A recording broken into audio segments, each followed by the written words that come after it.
हर महादेव। श्री शिवाय नमस्तुभ्यम। आप सभी का दिन शुभ हो। प्रिय श्रोतागण, शिव पुराण की कथा का आज दूसरा अध्याय। हर दिन इस श्रृंखला को निरंतर सुनना आपके भीतर शिव तत्व की अनुभूति को प्रगाढ़ बनाएगा।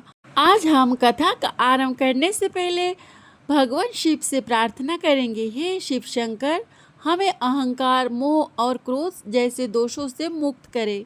हम इस कथा को केवल कानों से नहीं, हृदय से सुन सके, ऐसी कृपा हम पर करे। आपका नाम ही हमारा सहारा है। हर हर महादेव। श्री सूत जी कहते हैं, हे शौनक जी, जो श्रवण, कीर्तन और मनन इन तीनों साधनों के अनुष्ठान में सामर्थ्य ना हो, वे भगवान शंकर के लिंग और मूर्ति की स्थापना करके नित्य उसकी पूजा करे तो संसार सागर से पार हो सकता है। वंचना अथवा छल न करते हुए अपनी शक्ति के अनुसार धन राशि ले जाए और उसे शिवलिंग अथवा शिव मूर्ति की सेवा के लिए अर्पित कर दे। साथ ही निरंतर उस लिंग और मूर्ति की पूजा भी करे। भगवान शंकर की पूजा करने वाला पुरुष श्रवण आदि साधनों का अनुष्ठान ना करे तो भी भगवान शिव की प्रसन्नता से सिद्ध प्राप्त कर लेता है। पहले के बहुत से महात्मा पुरुष लिंग और शिव मूर्ति की पूजा करने मात्र से ही भव बंधन से मुक्त हो चुके हैं। तब ऋषियों ने पूछा, मूर्ति में ही सर्वत्र देवताओं की पूजा होती है, लिंग में नहीं, परंतु भगवान शिव की पूजा सब जगह मूर्ति में और लिंग में भी क्यों की जाती है? शौनक जी के इस प्रश्न को सुनकर सूत जी ने कहा, हे मुनीश्वरों, तुम्हारा यह प्रश्न तो बड़ा ही पवित्र और अत्यंत अद्भुत है। इस विषय में महादेव जी ही वक्ता हो सकते हैं। दूसरा कोई पुरुष कभी और कहीं भी इसका प्रतिपादन नहीं कर सकता। इस प्रश्न के समाधान के लिए भगवान शिव ने जो कुछ कहा है और उसे मैंने अपने गुरु जी के मुख से जिस प्रकार सुना है, उसी तरह क्रमशः वर्णन करूँगा। एकमात्र भगवान शिव ही ब्रह्म रूप होने के कारण निष्कल अर्थात निराकार कहे गए हैं। रूपवान होने के कारण उन्हें शकल भी कहा गया है, इसलिए वे शकल और निष्कल दोनों ही है।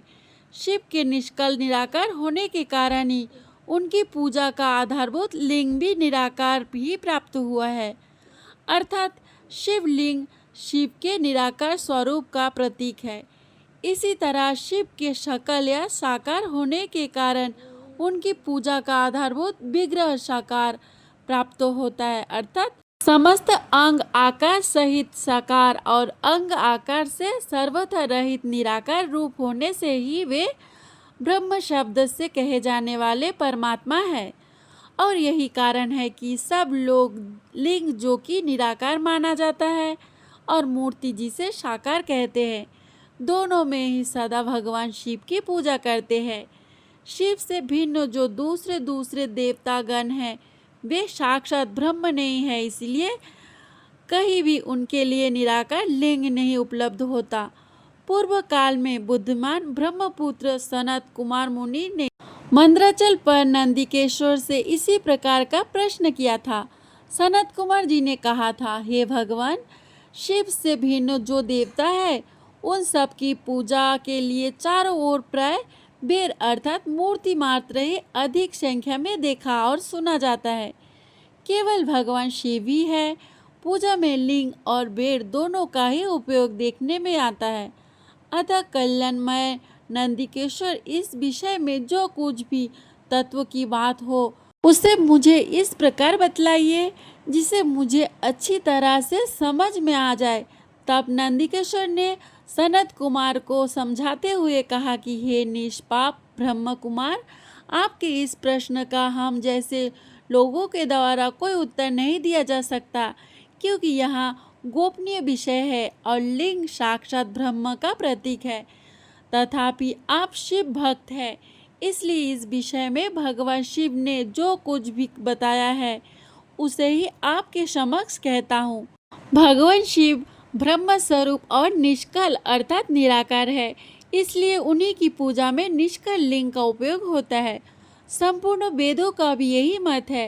तब सनत कुमार कहने लगे, हे महाभाग, योगेंद्र, आपने भगवान शिव और दूसरे देवताओं के पूजन में लिंग और मूर्ति के प्रचार का जो रहस्य विवेक पूर्वक बताया है वह यथार्थ है। इसलिए लिंग और मूर्ति आदि की उत्पत्ति का जो उत्तम वृत्तांत है उसी को मैं इस समय सुनना चाहता हूँ।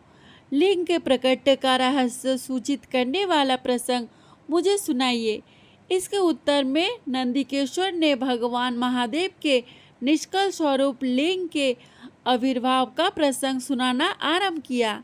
उन्होंने ब्रह्मा तथा विष्णु के विवाद, देवताओं की व्याकुलता और चिंता, देवता का दिव्य कैलाश शिखर पर गमन, उसके द्वारा चंद्रशेखर महादेव का आस्वादन, देवताओं से प्रेरित हुए महादेव जी का ब्रह्मा और विष्णु के विवाद स्थल में आगमन और दोनों के बीच में निष्कल आदि अंत रहित भीषण अग्नि स्तंभ के रूप में उनका आविर्भाव आदि प्रसंगों की कथा कही। इसके पश्चात श्री ब्रह्मा और विष्णु दोनों के द्वारा उस ज्योतिर्मय स्तंभ की ऊंचाई और गहराई का था लेने का प्रयास और केत के पुष्प का शाप वरदान आदि के प्रसंग में भी सुनाए। केशवर कहने लगे, तदंतर वे दोनों ब्रह्मा और विष्णु भगवान शंकर को प्रणाम करके दोनों हाथ जोड़कर उनके दाएं बाएं चुपचाप खड़े हो गए। फिर उन्होंने वहां साक्षात प्रकट पूजनीय महादेव जी को श्रेष्ठ आसन पर स्थापित करके पवित्र पुरुष वस्तु द्वारा उनका पूजन किया।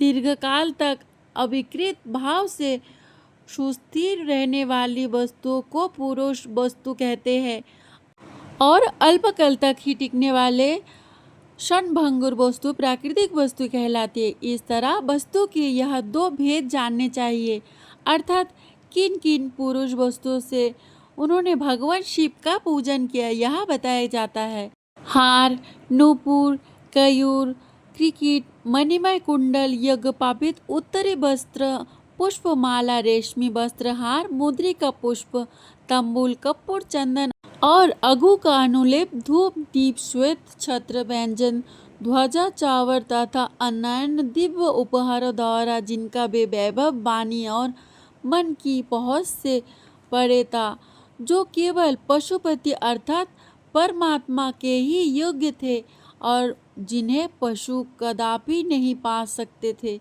उन दोनों ने अपने स्वामी महेश्वर का पूजन किया। सबसे पहले वह ब्रह्मा जी और विष्णु जी ने भगवान शंकर की पूजा की। इससे प्रसन्न होकर भक्तिपूर्वक भगवान शिव ने वहाँ नम्र भाव से खड़े हुए उन दोनों देवताओं से मुस्कुराकर कहा। महेश्वर कहने लगे, हे पुत्रों, आज का दिन एक महान दिन है। इसमें तुम्हारे द्वारा जो आज मेरी पूजा हुई है, इससे मैं तुम दोनों पर बहुत प्रसन्न हूँ। इस कारण यह दिन परम पवित्र और महान से महान होगा। आज की यह तिथि शिवरात्रि के नाम से विख्यात होकर मेरे लिए परम प्रिय होगी। इस समय में जो मेरे लिंग अर्थात निष्कल अंग आकृति से रहित निराकार स्वरूप के प्रतीक वीर अर्थात सकल आकार रूप के प्रतीक विग्रह अर्थात मूर्ति की पूजा करेगा, वह पुरुष जगत की सृष्टि और पालन आदि कार्य भी कर सकता है। जो शिवरात्रि को दिन रात निराहार और जितेंद्रिय रहकर अपनी शक्ति के अनुसार निष्कल भाव से मेरी यथाचित पूजा करेगा, उसको मिलने वाले फल का वर्णन भी सुनो। 1 वर्ष तक निरंतर मेरी पूजा करने पर जो फल मिलता है, वह सारा फल शिवरात्रि को ही मेरा पूजन करने से मनुष्य तत्काल प्राप्त कर लेगा। जैसे पूर्ण चंद्रमा का उदय समुद्र की वृद्धि का अवसर है, ठीक उसी प्रकार यहाँ शिवरात्रि तिथि मेरे धर्म की वृद्धि का समय है। इस तिथि में मेरी स्थापना आदि का मंगलमय उत्सव होना चाहिए। पहले जब मैं ज्योतिर्मय स्तंभ के रूप में प्रकट हुआ था, वह समय मार्गशीर्ष मास में अद्र नक्षत्र से युक्त पूर्ण मास या प्रतिपदा है। जो पुरुष मार्गशीर्ष मास में अद्र नक्षत्र होने पर पार्वती सहित मेरा दर्शन करता है अथवा मेरी मूर्ति या लिंग की झांकी करता है, वह मेरे लिए कार्तिकेय से अधिक प्रिय है। उस शुभ दिन को मेरे दर्शन मात्र से पूरा फल प्राप्त होता है। आदि दर्शन के साथ साथ मेरा पूजन भी किया जाए तो इतना अधिक फल प्राप्त होता है कि उसका वर्णन वाणी के द्वारा नहीं किया जा सकता। वहाँ पर मैं लिंग रूप से प्रकट होकर बहुत बड़ा हो गया था, अतः उस लिंग के कारण यहाँ भूतल लिंग स्थान के नाम से प्रसिद्ध हुआ। संसार के लोग इसका दर्शन और पूजन कर सके, इसके लिए यहाँ अनादि और अनंत ज्योति स्तंभ अथवा ज्योतिर्मय लिंग अत्यंत छोटा हो जाएगा। यह लिंग सभी प्रकार के भोग सुलभ कराने वाला और भोग और मोक्ष का एकमात्र साधन है। इसका दर्शन, स्पर्श और ध्यान आदि किया जाए तो यह प्राणियों को जन्म और मृत्यु के कष्ट से मुक्ति दिलाने वाला है। अग्नि के पहाड़ जैसा जो यह शिवलिंग यहाँ प्रकट हुआ है, इसके कारण यह स्थान अरुणाचल नाम से प्रसिद्ध होगा। यह अनेक प्रकार के बड़े बड़े तीर्थ प्रकट होंगे। इस स्थान में निवास करने वाले या मरने से जीवों को मोक्ष मिल जाएगा। मेरे दो रूप है, शकल और निष्कल। दूसरे किसी के ऐसे रूप नहीं है। पहले मैं स्तंभ रूप से प्रकट हुआ था, फिर अपने साक्षात रूप से ब्रह्म भाव मेरा निष्कल रूप है और महेश्वर भाव सकल रूप है। दोनों मेरे ही सिद्ध रूप है। मैं ही परम ब्रह्म परमात्मा हूँ। कला युक्त और अकल मेरे ही स्वरूप है। ब्रह्म रूप होने के कारण मैं ईश्वर भी हूँ। जीवों पर अनुग्रह करने आदि मेरे कार्य है। ये ब्रह्मा और केशव मैं सबसे बृहद और जगत की वृद्धि करने वाला होने के कारण ब्रह्म कहलाता हूँ। सर्वत्र सब रूप से स्थित और व्यापक होने से मैं ही सबका आत्मा हूँ। स्वर्ग से लेकर अनुग्रह तक अर्थात आत्मा या ईश्वर से भिन्न जो जगत संबंधी 5 कर्म है, वे सदा मेरे ही है। मेरे अतिरिक्त दूसरे किसी के नहीं है, क्योंकि मैं ही सबका ईश्वर हूँ। पहले मेरी ब्रह्म रूपता का बोध कराने के लिए निष्कल लिंग प्रकट हुआ था। फिर अज्ञात ईश्वरत्व का साक्षात्कार कराने के निमित्त में साक्षात जगदीश्वरी सकल रूप में तत्काल प्रकट हो गया। अतः मुझ में जो ईश्वरत्व है उसे ही मेरा सकल रूप जानना चाहिए, और जो मेरा यहाँ निष्कल स्तंभ है वह मेरे ब्रह्म स्वरूप का बोध कराने वाला है। यह मेरा ही लिंग है। तुम दोनों प्रतिदिन यहाँ आकर इसका पूजन करो। यह मेरा ही स्वरूप है और मेरे स्वामी की प्राप्ति कराने वाला है। लिंग और लिंगी में नित्य अभेद होने के कारण मेरे इस लिंग का महान पुरुषों को भी पूजन कराना चाहिए। मेरे एक लिंग की स्थापना करने का यहाँ फल बताया गया है कि उपासक को मेरी समानता की प्राप्ति हो जाती है। यदि एक के बाद दूसरे शिवलिंग की भी स्थापना कर दी गई, तब तो उपासक को फल स्वरूप मेरे साथ एक तत्व अर्थात संयोज्य मोक्ष पूर्व फल का प्राप्त हो जाता है। प्रधानतः शिवलिंग की ही स्थापना करनी चाहिए। मूर्ति की स्थापना उसके अपेक्षा गौण कर्म है। शिवलिंग के अभाव में सब ओर से मूर्ति युक्त होने पर भी वह स्तन क्षेत्र नहीं कहलाता। ऋषियों ने ही श्री सूत जी महाराज से कहा, हे सूत जी, आप हमें शीघ्र ही वह सदाचार सुनाइए जिसे विद्वान पुरुष पुण्य लोकों पर विजय प्राप्त करता है। स्वर्ग प्रदान करने वाले धर्ममय आचार तथा नरक का कष्ट देने वाले अधर्म आचारों का भी वर्णन कीजिए। तब श्री सूत जी महाराज इस प्रकार कहने लगे कि सदाचार का पालन करने वाला विद्वान ब्राह्मण ही वास्तव में ब्राह्मण का धारण करने का अधिकार होता है। केवल वेदयुक्त आचार का पालन करने वाला और वेद का अभ्यासी है, उस ब्राह्मण की विप्र संज्ञा होती है, अर्थात उसे विप्र कहा जाता है। सदाचार, वेदाचार तथा विद्या उनमें से एक एक गुण से ही युक्त होने पर उसे विद्युक्त कहते हैं। यह सभी ब्राह्मणों के बारे में वर्णन किया गया है, जिसमें स्वल्प मात्र में ही आचार का पालन देखा जाता है, जिसने वेद अध्ययन भी बहुत कम किया है, और जो राजा का सेवक यानी कि पुरोहित या मंत्री आदि है, उसे क्षत्रिय ब्राह्मण कहते हैं। जो ब्राह्मण कृषि तथा वाणिज्य कर्म करने वाला है और कुछ कुछ ब्राह्मणोचित आचार का भी पालन करता है, वह वैश्य ब्राह्मण है। और जो खुद ही खेत जोतता है उसे शूद्र ब्राह्मण कहा गया है। जो दूसरों के दोष देखने वाला और परद्रोही और उसे चंडाल द्विज कहते हैं। इसी तरह क्षत्रियों में भी जो पृथ्वी का पालन करता है वह राजा है। दूसरे लोग राजत्व विहीन क्षत्रिय माने गए हैं। वैश्यों में भी जो धन आदि वस्तुओं का क्रय विक्रय करता है वह वैश्य कहलाता है। दूसरों को वाणिक कहते हैं। जो ब्राह्मण क्षत्रिय और वैश्यों की सेवा में लगा रहता है वही वास्तव में शूद्र कहलाता है। जो शूद्र हल चलाने का काम करता है उसे वृषल समझना चाहिए। सेवा शिल्प और कर्पण से भिन्न वृत्ति का आश्रय लेने वाले शूद्र वस्तु कहलाते हैं। इन सब वर्णों के मनुष्यों को चाहिए कि वे ब्रह्म मुहूर्त में उठकर पूर्वाभिमुख होकर सबसे पहले देवताओं का, फिर धर्म का, अर्थ का, उसकी प्राप्ति के लिए उठाए जाने वाले कलेशों का तथा आय और विक्रय का भी चिंतन करें। रात के पिछले प्रहर को उषा काल जानना चाहिए। उस अंतिम प्रहर का जो आधा या मध्य भाग है उसे संधि कहा जाता है। उस संधि काल में उठकर दिग्गजों को मूल मूत्र आदि का त्याग करना चाहिए। घर से दूर जाकर बाहर से अपने शरीर को ढके रखकर दिन में उत्तराभिमुख बैठकर मूल मूत्र का त्याग करें। यदि उत्तराभिमुख बैठने से कोई रुकावट हो तो दूसरी दिशा की ओर मुंह करके बैठे। जल, अग्नि, ब्राह्मण आदि तथा देवताओं का सामना बचाकर बैठे। इसके पश्चात किसी वृक्ष के पत्ते से या उसके पतले काष्ठ से जल के बाहर दातून करनी चाहिए। उस समय तर्जनी उंगली का उपयोग नहीं करना चाहिए। यहाँ दांत शुद्धि का विधान बतलाया गया है। इसके बाद जल संबंधी देवताओं को नमस्कार करके मंत्र पाठ करते हुए जलाशय में स्नान करें।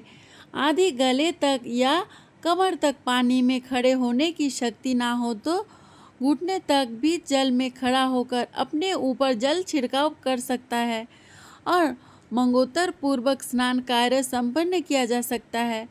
विद्वान पुरुष को चाहिए कि वह तीर्थ जल से देवता आदि का स्नानांग तर्पण भी करे। इसके बाद दत्त वस्त्र अर्थात धोती लेकर 5 कच्छ करके उसे धारण करे। साथ ही कोई उत्तरी भी धारण कर ले, क्योंकि संध्या वंदन आदि सभी कर्मों में उसकी आवश्यकता होती है। आदि तीर्थ में स्नान करने पर स्नान संबंधी उतारे हुए वस्त्रों को वहां पर कभी ना धोए। स्नान करने के पश्चात विद्वान पुरुष भीगे हुए उस वस्त्र को बाबरी के कुएं के पास अथवा घर आदि में ले जाए और फिर वहां पर पत्थर पर, लकड़ी पर या जल पर वहां स्थल पर अच्छी तरह धोकर उस वस्त्रों को निचोड़ना चाहिए। अक्सर लोग क्या करते हैं कि गंगा जी आदि में स्नान करने जाते हैं और वहीं पर स्नान करने के बाद उसी बहते जल में अपने वस्त्र धोकर उसी जल में निचोड़ भी देते हैं, जिससे बहुत भारी पाप लगता है। अगर आप में से कोई भी कुछ लोग ऐसा करते हैं तो अब से आप ऐसा मत कीजिएगा।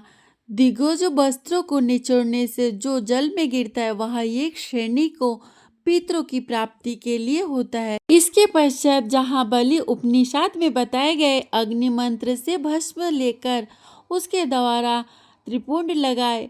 अगर इस विधि का पालन न किया जाए और इसके पहले ही यदि जल में भस्म गिर जाए तो गिरने वाला नरक में जाता है। प्रातः काल ही संध्या उपासना में गायत्री मंत्र का जाप करके 3 बार ऊपर की ओर सूर्य देव को अर्घ देना चाहिए। हे ब्राह्मणों, मध्याह्न काल में गायत्री मंत्र के उच्चारण पूर्वक सूर्य देव को एक ही अर्घ देना चाहिए और फिर सायंकाल में आने पर पश्चिम की ओर मुख करके बैठ जाए और पृथ्वी पर ही सूर्य के लिए अर्घ देना चाहिए। उस समय हाथ ऊपर की ओर उठाकर जल अर्पित नहीं करना चाहिए। प्रिय श्रोतागण, आगे की कथा अगले अध्याय में श्रवण करेंगे। हर हर महादेव।